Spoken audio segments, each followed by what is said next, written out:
Hey everyone, it's Scott from Wildlife Inspired. Today we're going to talk a little bit about software. Now, this is a product review that I'm doing on Topaz Denoise AI. It's a product I've talked about on my social media accounts. I've endorsed the product. It's the only product I would say I use almost in every image that I post. It's just part of my workflow.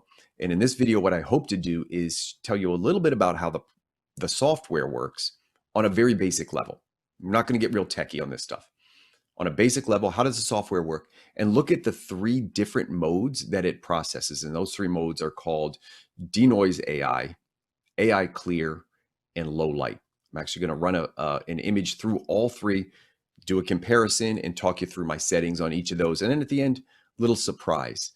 Now, if you haven't subscribed to the channel already, please do so now. Very important that we get the subscriptions. And if you like the video or you like the content on the channel, thumbs up, and notifications will alert you anytime a new video or posting goes up. So make sure you hit that as well.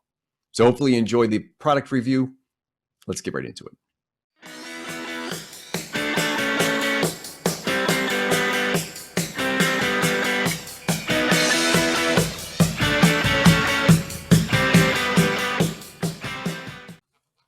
So for a while on my social media accounts, I've been talking about Topaz Denoise and why I really, really enjoy the product. Now, I will tell you, I am not a software junkie. I don't process everything through multiple pieces of software, bring it in from Lightroom or Camera Raw to Photoshop. I'll make some edits. And I don't really incorporate a lot of sharpening or denoise programs. But when I got onto Topaz about a year ago, I've added it to just about every photo I take. And there's a couple reasons for that. I'm going to break down Topaz and all the details of it. But the reason is it's just simple. It integrates into Photoshop or Lightroom very quickly, very seamlessly. And with just a couple tweaks, I'm able to remove noise and at the same time often give the image a little bit of sharpening, a little sharpening that I think it needs. Now, if you're good in camera, you don't need a lot of sharpening anyway. So the other products that are out there for sharpening, I tend to use as recovery tools. I've got a unique image that I really, really love, and maybe there's just a little flaw in there, and maybe I think software can fix it. But for the most time, if I get it right in camera, and I just have a lot of low light. In this case, I'm going to show you an image that we're going to work with today, and I'm going to show you the three different processes in the latest version of Denoise AI. This is as of January 2021. And I'll show you side by side. So I'm going to show you what they all do. I'm going to walk you through my sliders, hopefully about 20 minutes. So bear with me as I go through each one, but I think you'll find it helpful. And if you're on the fence about purchasing the product, it may help you. If you've purchased the product and you have some questions, maybe it answers some questions as well. So I'm a bird photographer. So what I've got up on the screen is a common yellowthroat. And I took this early morning soft overcast light. There's a lot of advantages. I'm not going to get into all the advantages of, soft overcast light, but there are a lot of advantages for me with songbirds. So it's one of my favorite lights to shoot in. But at times, if it's not quite strong enough, I'm going to shoot at a slower shutter speed and I'm going to get some noise. So in this image, the ISO is up around 2000. Now I'm shooting a D850, a Nikon D850. Not a great low light sensor. Amazing camera, not the best low light sensor in the world. So at 2000 ISO, you're going to see noise. So let me just zoom in here. And I'm going to show you what the noise in this image looks like as we zoom in. So you can see it. It's certainly there. The image itself, because, in part it's lower light, we're going to lack a little bit of the details in here of the feathers. So it's a nice image, but everything in camera is pretty good. It's not awful. Made a couple tweaks in Lightroom, but nothing major here. So now what we're going to do is I'm going to kick it over and I'll show you how it integrates into Topaz, how Photoshop and Topaz will work very seamlessly together. And I'm going to go through each of those 4 steps and show you the differences in them. So I've got a layer here. I'm going to duplicate this layer right off the bat. And then each layer is going to get renamed. So this background will be the original untouched file. And then for this, we're going to kick it over under the filter menu down to Topaz Labs. And you can see I've got a couple of their products loaded, but I'm going to go to Denoise AI. Now it's going to load up. So it's going to take a minute while it loads into the system. And then instantly what you're going to see is 4 preview windows. Now I've chosen 4 preview windows. It's got a couple of different views. So if you look up here at the view menu, single view, I get rid of this. Okay. Single view, split view, side by side in comparison. And obviously they're pretty easy to walk through the original and then what enhancements you've made in the split view and then the comparison. And the reason I like to do this is sometimes I want to play and see which one works better. Now, my actual camera here, I will have to move from side to side sometimes. So you may see me moving this back and forth. But you're going to see the original is always going to be in the top left. That's unchanged. That's what you brought into Denoise. Top right is Denoise AI. That's the original processor. I'll walk through the advantages of that first. And then we're going to get into AI Clear and the differences between those two. And then what is low light? What does that mean and how is it different? I will say I'm not a tech junkie, so I'm not going to explain this in terms that are super technical. What I do is try to apply with every tutorial that I do. What is the real world? What do I see when I edit? What do I see when I'm out in the field? How do things actually work? And what's my personal experience with that? So let's start with Denoise. So you can see as I click each window, the blue will highlight the window that I'm on, and you'll see it slide up here in the top right. Now, there's a checkbox here for auto update preview. I don't keep that checked, and here's why. When you check that, every time you're going to see it's generating a preview, and that's time. Every time I move this, even if I bump it, it's going to auto generate a new preview every time I move it. So what I like to do is keep that unchecked. And that way I'm not slowing down that processing time in my workflow. Now when I move it, there's no auto update. So I'll put it where in the image I want to preview, and then I'll just hit update. When I hit update, it will lock in whatever settings I chose. So in this case, I just locked in remove noise at 15, enhance sharpness at 15, no recovery and detail, and no color noise reduction. Let me walk through these sliders and what they do. Remove noise is pretty standard. This is going to take out noise in the image. Topaz is going to look through it, try to determine the proper amount of noise reduction, and then remove that noise based off of the slider. So the more noise reduction you want, the further that slider is going to go. Here's the other thing. You need to look through the image sometimes because there may be parts that you're looking at that look pretty clean. And over here, there's some noise. And to remove that, you're going to increase the slider until it's gone globally in the background. So all of that noise is gone in the background. Generally, my settings for this are in the middle, 40 to 60, somewhere in that range. Very rarely do I jack it all the way up to the right. Enhanced sharpness. Normally, this is somewhere around 25% to 50%. So somewhere in this range. And again, I can update and preview and see what I like. And then visually, I'll be able to determine what looks good. When I use recovery detail, and I do, this is generally between 20 and 30. Sometimes I'll go a little bit more. Recovery detail, think of this as bringing back some of the original image. So even some of those flaws, some of that noise, some of those imperfections that might have been in the original, but mostly some of that noise is going to come back. So I don't want a flat, glossy look in the final piece. So I do bring back some of that original detail. And very important here with color noise reduction, I did a video on this with another group where I tested color noise reduction at 20, 40, 60, and 80. When I got above 40, it's unusable for the examples I did. So be modest with this. When Topaz Artificial Intelligence runs through this process, what it's going to do is attempt to sharpen and apply noise reduction at the same time. It's going to try to determine the subject, determine the background, and do both. In that process, it is artificial intelligence. It's remapping pixels. When you do that, there can be artifacts. Now, most of those artifacts are invisible to the eye, but they're there in the underlying information. And if you zoom in real close, you start to see them. The biggest thing that you're probably going to notice is the introduction of color that wasn't in the original. As it sharpens, it will often take, for example, a white area that's next to a blue area or some off color area, and it starts to pull those colors together. I notice it mostly in whites that get an introduction of cyan and blue. Color noise reduction will attempt to minimize that. But if you go too strong, the colors start to bleed over. So for example, the yellow in this yellow throat may start to actually bleed over into the blacks and into the bill, and maybe even spill over into the edge of the background. So I like to keep this somewhere between 10 and 20. So for this example, I'm going to go right in the middle of that and just say 15. It's pretty standard that I just slide it over to about 15 and leave it there. I find that's about the best setting. I don't generally go over 20. So in these sliders, the recovery detail generally between 20 and 40, color noise reduction generally between 10 and 20. Because I'm not precise with it, I'll just slide it over till I see 30, and I slide it over until I get into the teens and I'm done.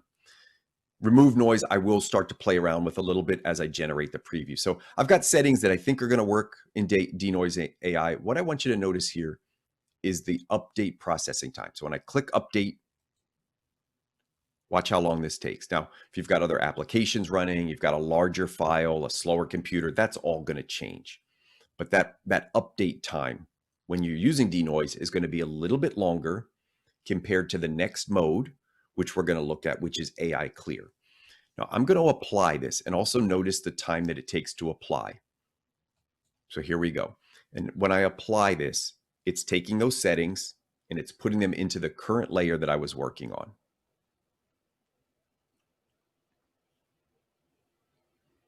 You can see it's chugging.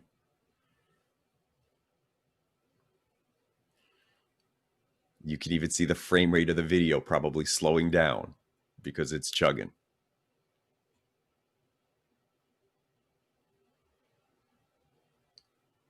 And it's almost painful when you're making a video to watch it work. That's slow. It's a lot of memory being used there. Okay, now my frame rate's probably back on my video because it's through the process. Now, if I take this background layer, and I'm just going to zoom in, you can see it did a really nice job. It distinguishes the subject from the background. And I'm on the new Topaz layer. And I'm going to go ahead and just rename this Denoise AI. There we go. All right. Now let's look at the difference. This is with the noise reduction, and that's without. So super job. Very obvious what it did in the background. Let's look at these feathers, specifically right here where I had the most detail. There's the original, and here comes the denoise. Notice we didn't lose any definition, which is common with noise reduction programs. Normally they will soften an image. We didn't lose definition there. Look around the eye. So look around that eye ring right here. Watch what happens. That's with. Watch it actually tighten up the pixels and sharpen. Boom. All right. So that is denoise. What I'm going to do now is make another duplicate layer, and I'm going to compare that layer, that denoise layer, to this new layer. So let's again go to filter and denoise. Takes a little bit of time to open up, a little bit quicker this time because the software's probably already got something in there. Now let's go to AI Clear. Now AI Clear actually is the one I use the most. And you're going to see why.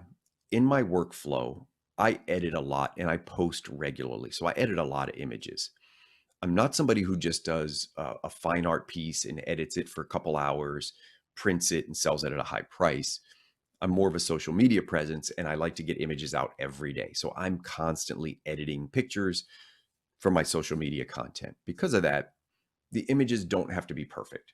They have to be nice, they have to be good, they have to be to my standard, but they don't have to be perfect. And I don't have time to slide sliders back and forth and keep playing around. So when I do AI Clear, you're going to notice the big difference is I've still got the same recover, detail, and noise reduction. But the sliders have been removed in lieu of low, medium, high. So by default, medium and low sharpness. Now remember that processing time when I clicked update. It only took a few seconds for Denoise AI. Let's see how long it takes with AI Clear just to render the image. Okay, done. If you remember back, a couple seconds here instantaneously. And if I go to Denoise now, I can also render a preview here. So let's see, and now I could compare them. So I've locked in, the lower left has locked in AI Clear, and let's go to the top right and look at Denoise. I'm going to hit update. Remember that AI clear was seconds. Here we go. Already longer. Not too bad, but you could see a difference in speed, about 3 times as long. And if I'm looking at the two, almost apples to apples, what I notice here is I've got a little bit more sharpening. AI clear will attempt to separate the subject from the background, and it does the most application of sharpening to the subject and the most noise reduction to the background. So it's the biggest extremes in those two. It's not extreme, but it's more extreme than the others. The other thing we'll notice in here, and it's going to be a little bit hard to tell, so I'm going to zoom this in, and I'm going to run the update again, and I'm going to run the update down here. So now again, I'm apples for apples. Look right in here, and I think you can see it. And right down in here, AI clear, while faster and often from a distance looks better, it also tends to be the one that will introduce the cyans. So if you look around this eye ring and right down here along these white feathers, there's some cyans in there. So that's one of the things that happens. You notice the color noise reduction was the same on both. AI clear was faster, a little bit more sharpening, but a little bit more artifacts in the background. So I'm going to now go down to AI clear. Remember when we ran that denoise, it was like painfully chugging through. Watch this. It's running through those changes. Still going, just about done and done. Now I would say, ballpark, that was twice as fast. I don't know 100% if it was exactly twice as fast, but I'm guessing it was about at least twice as fast. So let's look now. Let me get rid of that. All right. Let's look now at the original compared to Denoise AI. I'm sorry, AI clear. So this is AI clear. This is the original. Noise reduction looks great. Let me go in a little tighter since we're on video. See, noise reduction looks great. And then again, here's those little teeny artifacts. They're very hard to see, and you would not see these when zoomed out. I'm zoomed in 600%, so you don't see these from a distance. But let me show you that color change. Here's AI clear, and then here's denoise. Notice that the denoise did not add those blues nearly as much. Denoise, AI clear. So is there a difference? Yes. I like AI clear, but I'm very cautious about those blues and cyans that get introduced. And then for the last one, what I'm going to do is we're going to duplicate this layer, and we've explored now Denoise AI and AI clear. I'm going to duplicate the layer. Okay. And I'm going to go to the filter menu again, load in denoise. Should be pretty quick. It's not going to take, first time you open it up, it takes a little bit longer. It's now in the system, so it's going to be a little quicker. Let me go ahead and just do an update using the same rough settings as I had last time. So let's say about 20 or 30, get up to 30, 15, medium, low. That's about where I was last time. I'm going to update that. So it's going to generate the preview. Here we go. Real quick. Now let's go over to low light and see what the difference is in low light. When I go over to low light, you're going to notice, again, I've lost the low, medium, high, and I'm back on sliders. I'm going to take this remove noise up and enhance sharpness up. And we're going to compare it. And I could even run the denoise here, but I've got those layers that I built in before. These were the rough estimated settings. Again, not exactly. It's not, you don't have to be precise with this, but if you're in the ballpark, it's fine. Now watch when I apply it low light. The difference is, and again, the processing time's a little longer here with low light. So you're going to see it's going to start chugging. When I apply it and bring it over into Photoshop, I'll show you all 3 layers.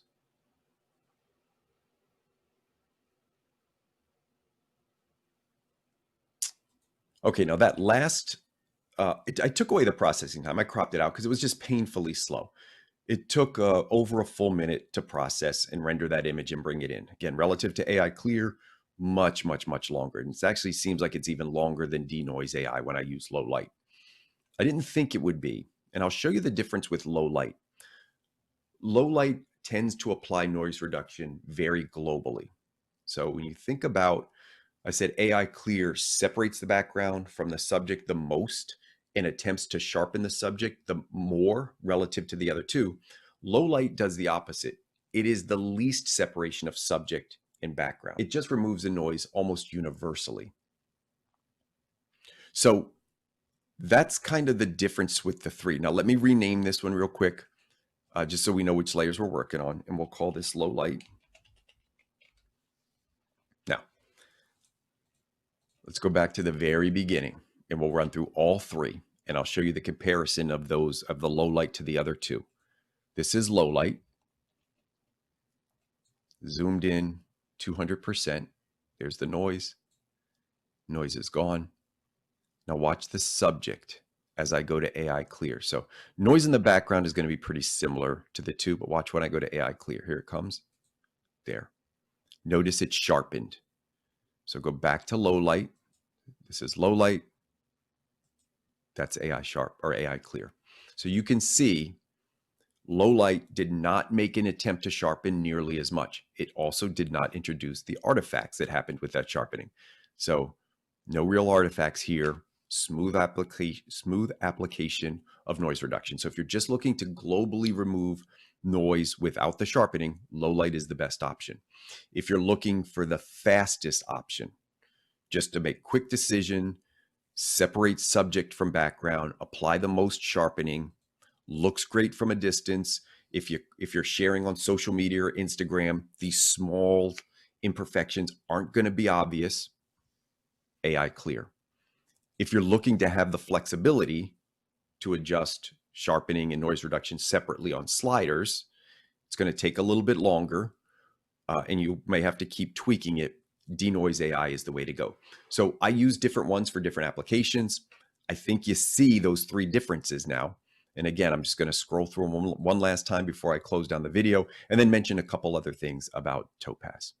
So here's the background. There's low light, AI clear, and then AI denoise or denoise AI. Now, when to apply this in the workflow? I generally apply it pretty early. So in my workflow, I'll make some tweaks in Lightroom or Camera Raw. I'll bring it over to Photoshop. And it's at that point that I run it. I do not run it off the raw files. I've not had success with running it off the raw files. And I actually thought, when it first launched, that was the way to go. I thought I had run the raw files. It was bad. So I do not run the raw files through there. I run them through here. I find it's just quick and easy. It integrates really well. I don't have to go out to a third party and bring it back in and do all that. I don't have to convert the files. It's just everything happens here. And then from here, I can continue my workflow. Little tweaks, little edits, little dodging and burning, all that other stuff that I do in an image. And I'm actually going to pause the video now. I'm going to finish this image. It's not going to be a whole lot, but I'm going to finish this image just to show you a finished product to make it pretty. So let me pause this and I'll tweak it a little bit and I'll come right back. All right, I made a couple tweaks. You're looking at the original image. And in case you're curious about editing techniques or, how my workflow works or all that, check out my Patreon site. It's patreon.com/wildlife inspired. But I actually do these videos every month where I'll teach a new technique in Photoshop. I also do the behind the scenes work where I take you out in the field with me. But here's what I ended up with all my tweaks here. And this is what I teach. I just kind of how to add a little life, how to add a little pop to the image, maybe remove a couple little distractions. So there was the before and there's the after. So again, using that Topaz, the one I actually settled on was the AI denoise for this. Easily kind of a toss up between AI clear and denoise on this, but I went with denoise AI. Again, if the workflow is more important and speed is more important, AI clear will certainly save you some time. But a pretty image of this common yellow throat. And I hope you enjoyed the video. Hope you enjoyed the content. In the links down below, I'm going to put a link to the Topaz product, to their website. Feel free to check it out. There's also going to be a coupon code. Now that is good. 2021. We'll see how long it lasts. You can always give it a try. But if you use the link and code together, it should take it off of any sale or promotion they're having. So it's just an extra discount on top of everything else they do. As an affiliate of theirs, it's something that they allow me to hand out. So hope you take advantage of it. Hope you have a look at the Topaz product, especially Denoise AI. Their suite's great, but I'm telling you, I don't recommend things I don't believe in. And this is a product I really do believe in. So thanks for tuning in to another episode. And as always, have a great day.